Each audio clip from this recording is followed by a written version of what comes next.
This afternoon. First of all, I'm going to look at the sort of inclusion that you do get in an Olympics as it's set up and as it's being established right at the moment, and why that's superficial and short-term and won't have any real long-term benefits.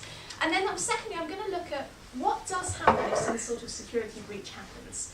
But more importantly, what happens if there is some sort of a terrorist attack and you can very obviously turn around and say the government didn't do enough to protect us from this. We think those effects are going to be considerably worse than anything good that you might get from these for these inclusion policies. So firstly, I'm going to look at this superficial inclusion. We say that the Olympics is a very, very special time. It's a very out of the ordinary time because it's a time where one particular space is being used by a lot of different people for the same thing. And we say that normally a lot of the clash that you get, a lot of the conflict you get within communities over spaces is about people wanting to use those spaces for different purposes. So if you get conflict between somebody who wants to walk down the road and a gang of kids who want to hang around on the road, that's a conflict because they want to use the space differently. And we say that we can get inclusion, we can get people cooperating in the Olympics, but that's because everybody goes there to watch sport.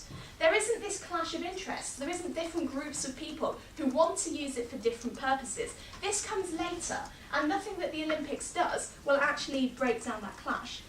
So we say that what happens if there is a security breach? What happens if there is an attack? And why is that going to make things considerably worse? Well, we say, first of all, what happens when there is some sort of attack is that security gets bumped up in the long term, right?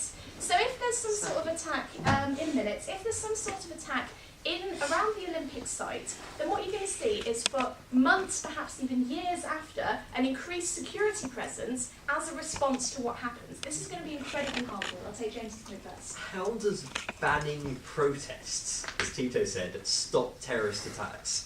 Okay, well we say first of all it's about having more control over the site and having the ability to actually see what's going on and actually police effectively without sort of distractions. And secondly, it's about the message that the government and the police did all that they could to protect the people that are being involved in the Olympics from the bad things that might actually go on and happen. And we say that at the moment, after the Olympics, what we're going to have is a site that people are going to be conflicted over who gets to use it and what they get to use it for. And if there has been a clash which has required police presence to go up in the area, that's going to have huge harmful effects on the people in the area who there already is a certain animosity between the police and the people who live there. But secondly, let's look at what actually let's look at what happens to the area.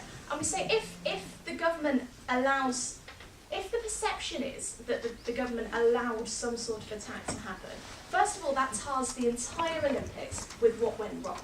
And this means that any of the benefits that we could have seen, so be that financial, or be that with increased facilities in the area, or any of the things that the opposition wants to suggest, they have all been completely undermined by the one event that people will remember, and the idea that the government didn't do enough to protect us from that event. So it's that the government has to be seen to be doing all it can to get rid of that kind of risk. No, thank you, and to deal with the problems that do exist. Okay, so let's look at the legacy, right? A lot of the stuff that people talk about when they say inclusion is what's going to happen after the games. And the way that we see it is people aren't necessarily buying into this idea of the legacy at the moment. So people are seeing the games as an inconvenience. They're seeing it as big companies coming in and getting all of the financial benefit when local businesses are pushed out of the way or have their main roads blocked off so they don't get any more passing trade. We see these sort of things are happening already, and it's meaning that people are slightly resenting the games, thinking that it's going to be a bit of a pain. They haven't bought into the idea. They haven't engaged with it, and that people don't genuinely believe that it is actually going to have a massively good effect. What we say is that if we do put kind of inclusion policies in place, it's going to look at best tokenistic and pointless, and at worst, if some sort of attack does happen, it's going to look irresponsible, and that the people who were organising it didn't do enough to protect the communities that they were so big on helping, that they were so keen to be benefiting. We think that the harm of an attack actually happening and the harm that it's going to do to the Olympic legacy and the perception that not enough has been done to protect people is considerably worse than building a couple of youth centres and letting a few people from the area turn up to the games. And that's why, for these 6 weeks, we're happy to increase police presence for the long-term protection of everybody. Thank you.